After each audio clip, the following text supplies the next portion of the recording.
Jamaica, make we do the right thing. Make we live good today for a better tomorrow. Talk it out. Don't fight it out. The time by the Ministry of National Security is 6:30. Massacre. 8 Jamaicans shot and killed on the streets of their own community, Cherry Tree Lane in Four Paths, Clarendon. At least 10 others nursing injuries in hospital.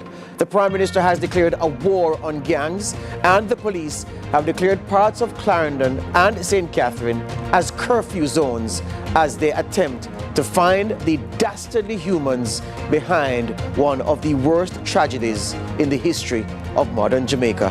That's the topic for discussion on this day. Lead story right here, CVM TV.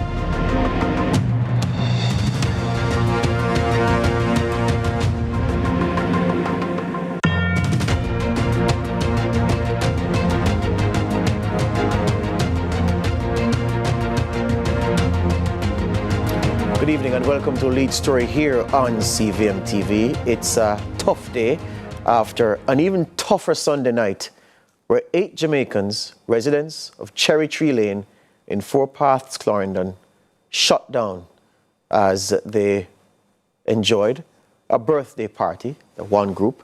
Another group were at a bingo party in the community when gunmen traveling in a motor car visited both locations and shot indiscriminately. Among those shot and killed, a child, primary school student, a boy. Among those nursing gunshot wounds in hospital, other children. And it has prompted a strong reaction from the government. Before I take you into what the opposition leader has said, the Prime Minister has said, and the Deputy Commissioner of Police in charge of crime, along with the Member of Parliament for the constituency, I want to set up where Cherry Tree Lane is, just in case some of you are wondering where in Jamaica we're talking about. It's located within the wider Four Paths district in Clarendon. It's about 6 kilometers away from Maypen, the parish capital, and Lothian Cousins is the Member of Parliament, the PNP's Lothian Cousins, and it is in the constituency of Southwest Clarendon. Cherry Tree Lane, precisely, is part of the Yorktown division in the Clarendon Municipal Corporation, and it is comprised of about as many as 2,000, between 1,500 and 2,000 people, low to middle income residents, most of them farmers, and it has been relatively quiet and peaceful. Cherry Tree Lane was in the news in or about 2021, September 2021, when the police launched an operation there. They recovered several guns, they arrested several men in connection with a quadruple murder in a nearby community, Havana Heights. So we first saw Cherry Tree Lane in the community related to crime in September 2021 when the police raided that community looking for gunmen who are believed to have been behind a quadruple murder in nearby Havana Heights. And so Cherry Tree Lane has returned to the national conversation in a way that will go down in the history of the community and the country. 8 people massacred in one go by gunmen. The Prime Minister has declared a war on gangs. This is what he told members of the media today at a press briefing at Jamaica House. It is an attack on every Jamaican. It is an attack on every community. The intention was not only to harm the victims, the intention was not only to spread terror in the local community. No, this act is designed to spread terror in the nation. This is an act of terror. So it can't be treated as ordinary criminality. And that is why we convened the National Security Council this morning. We deliberated for much longer than we had anticipated because there are many issues involved, issues which we will not go into today, but which the nation should be assured that we are examining all dimensions of this terror act. We know that persons overseas are involved and connected in this act. We know that persons who are incarcerated presently have connections in this act. We know that multiple gangs are connected and involved in this act. Every gang, every person who in any way facilitated, provided the arms, or were involved and pulled the trigger themselves, we will find you. That's the Prime Minister, Andrew Holness, speaking at Jamaica House earlier today following a meeting of the National Security Council. The opposition leader, Mark Golding, has also lashed out at the criminals behind Sunday's massacre in Cherry Tree Lane, Poor Paths, Clarendon.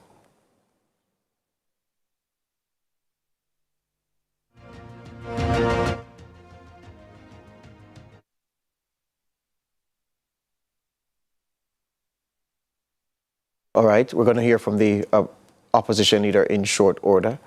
The Member of Parliament for Southwest Clarendon, Lothian Cousins, he also issued a statement condemning the attack and urging the citizens to stay together. Do we have that bite from Lothian Cousins? All right, so we don't have that. Who we do have is the councillor for the Yorktown division in Clarendon, in Southwest Clarendon, Anthony Davis, Reverend Anthony Davis, and for a clergyman, his skills are going to be tested over the coming days, weeks, perhaps even months, as the issue festers in Cherry Tree Lane and people continue to reconcile daily with the scale of their loss and how violent criminality visited their community and robbed it of upstanding citizens who the majority say, well, everybody says, weren't involved in any criminal activity. They were just out and about in the community, as residents do when they were cut down by nefarious elements. Reverend Davis, are you on? Good evening, sir. Welcome to Lead Story. Good evening. Bless you. I must ask, Reverend, how are you? Let's start with you. How are you handling this situation? People I'm sure you know very well, people you've grown up with perhaps, people you've worked with, people you've mingled with in the division, cut down in this manner. It is heart-wrenching. It is... I'm lost for words.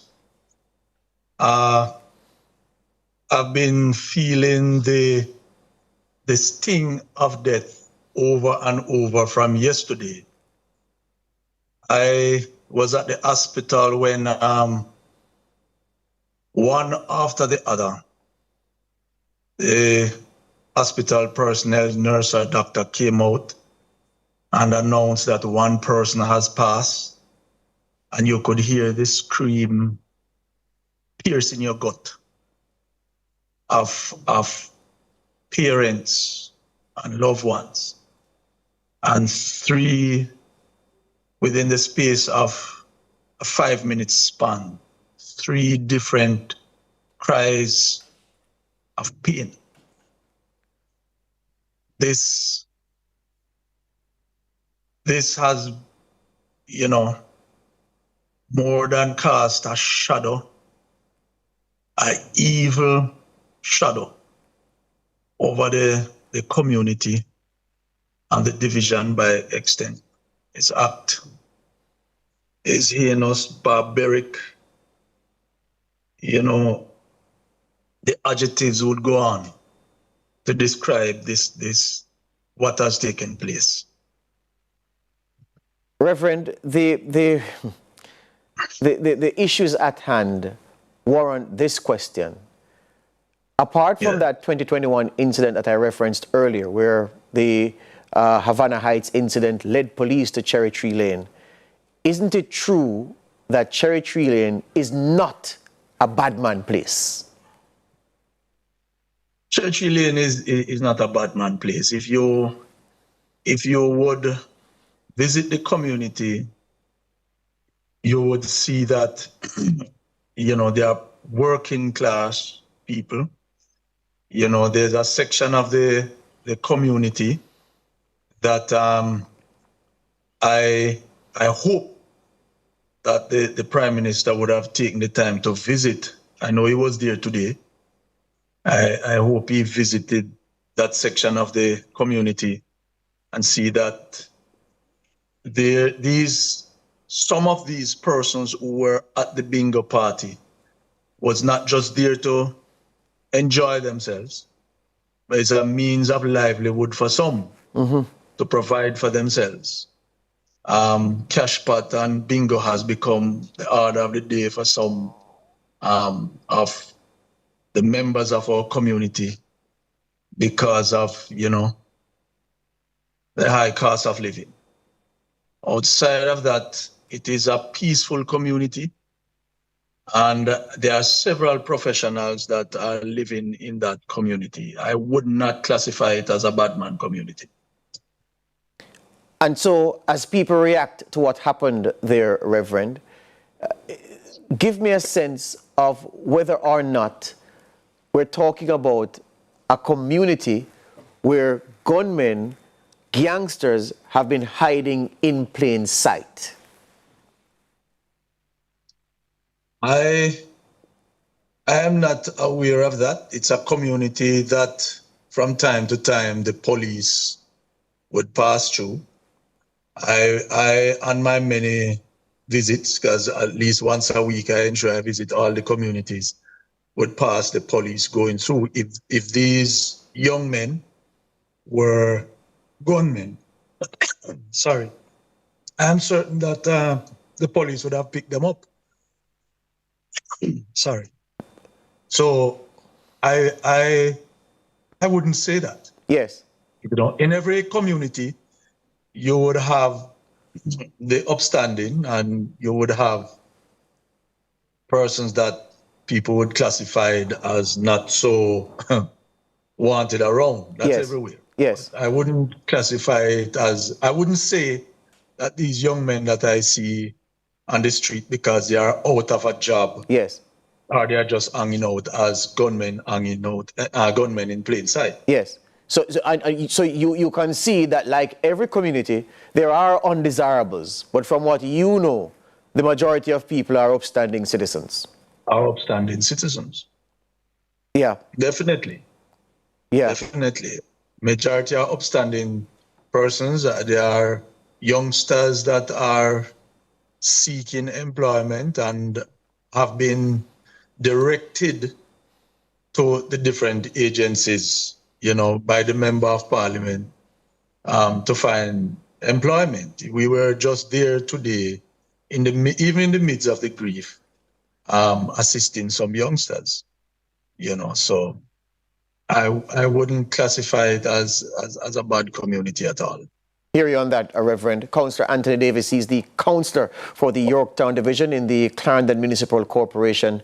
Yorktown is the division in which Cherry Tree Lane falls, and it was the site of a massacre on Sunday night. Gunmen shooting about 17, killing 8, including a boy, a primary school boy, and leaving children among those nursing gunshot wounds this evening. Stay where you are, Reverend. We're going to continue with you after this break. This is Lead Story here on CVM TV.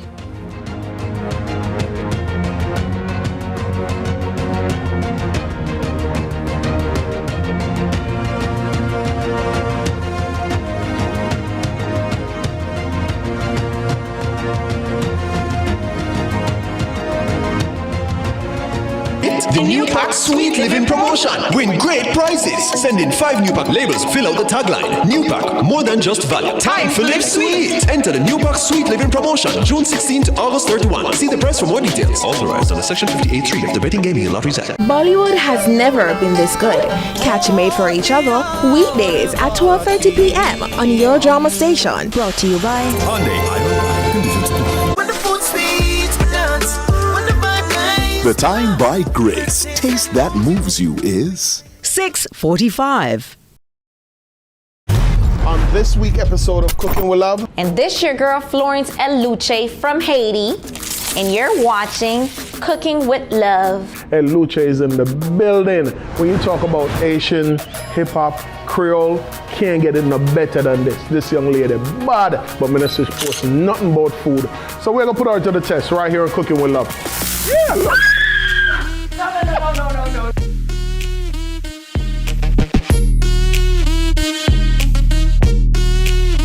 Cooking with Love crazy.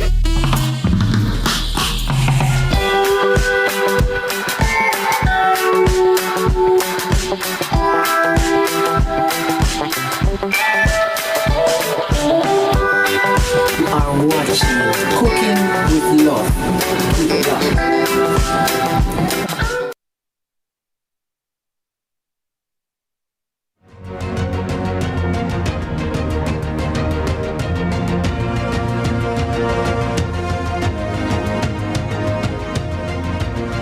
Welcome back to Lead Story here on CVM TV on this Monday. Always a difficult one when you have to interview political representatives or community representatives in the wake of a murder.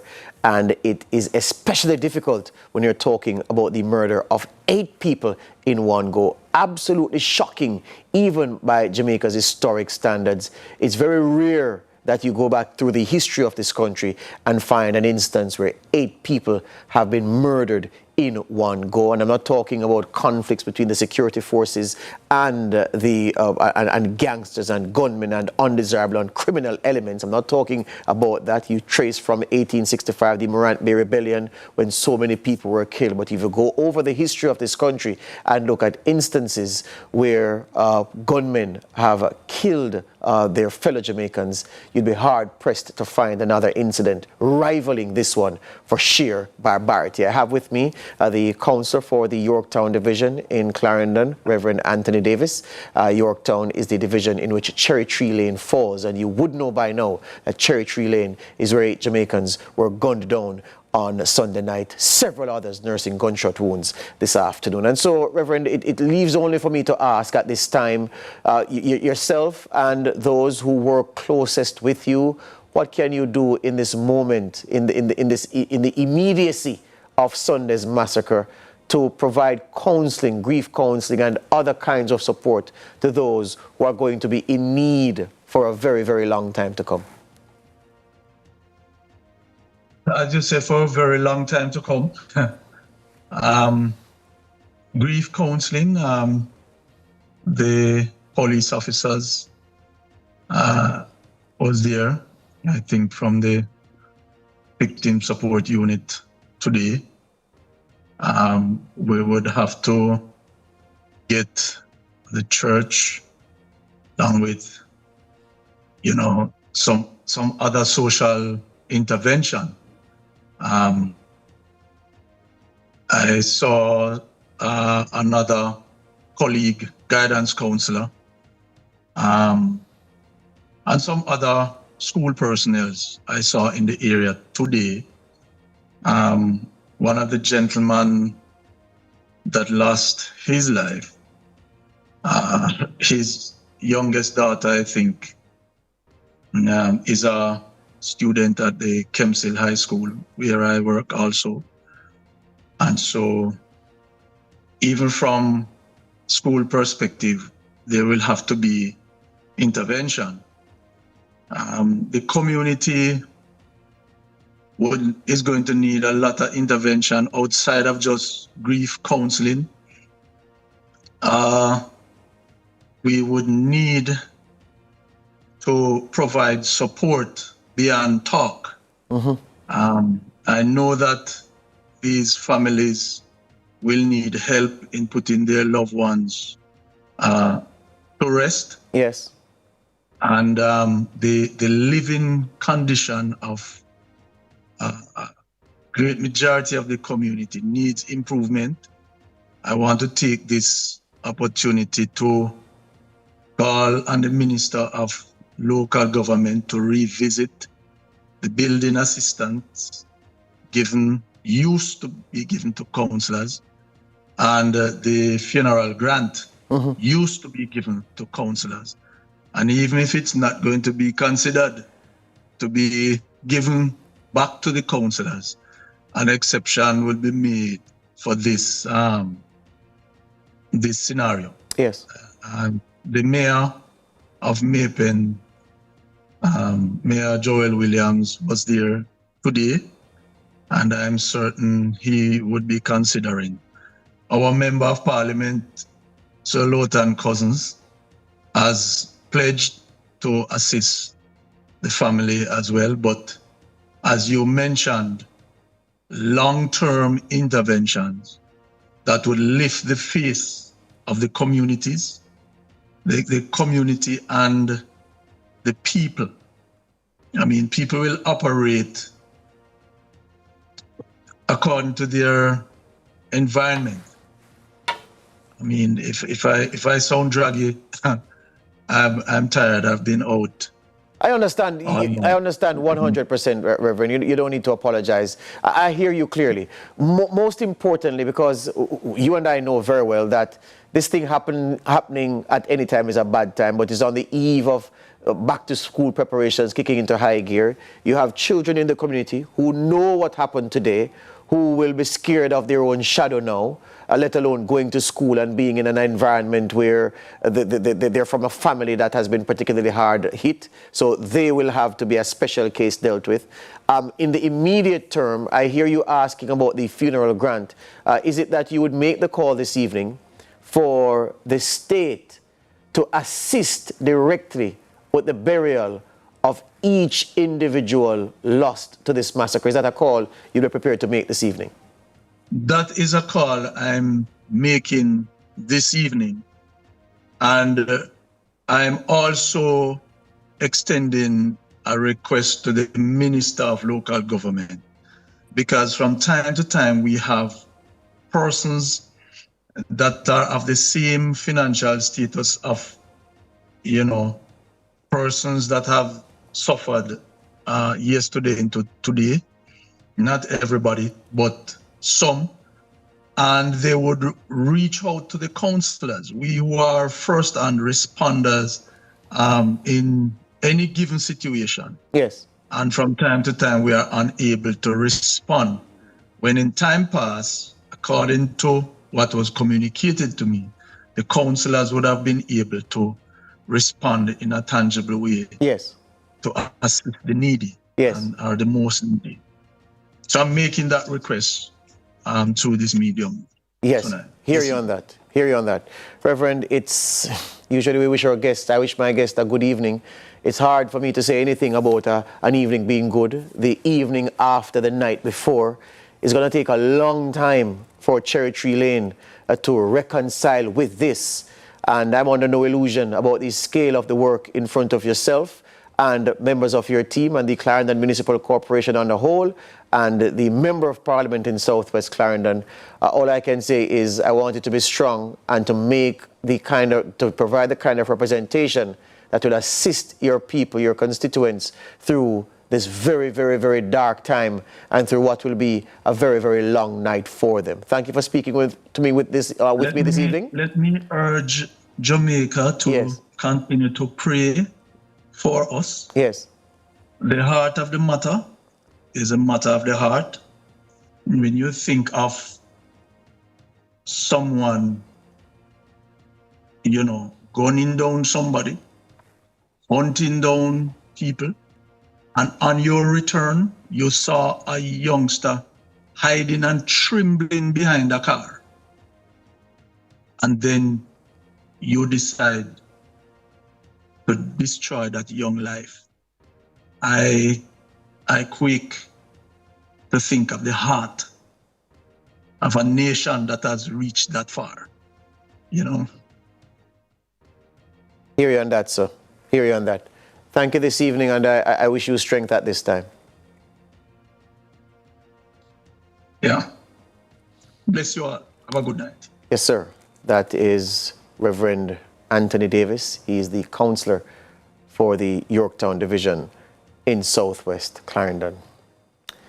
These are the real people talking about the real event of the killing of 8 Jamaicans. This is not,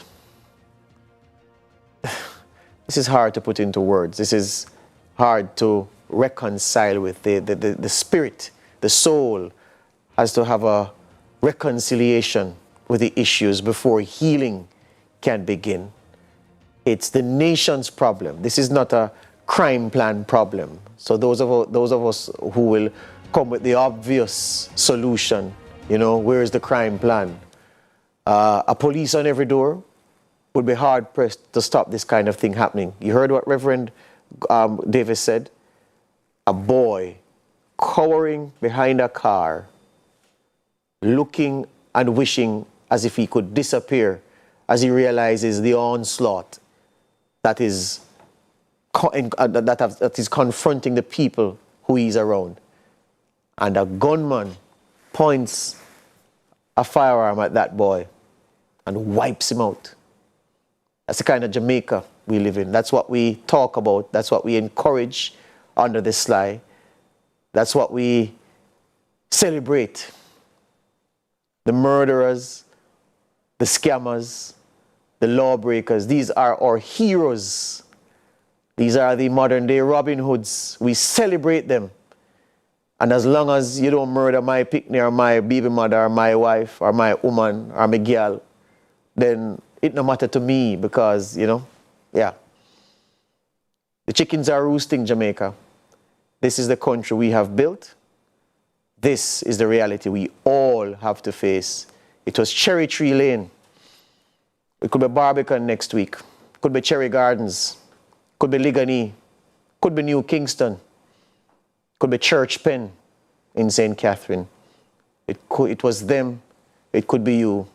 It could be me. It's no fault of anybody's. This is not Andrew's problem, or Mark Golding problem, or PNP or Labour Right. This is the Jamaica that you and I have built.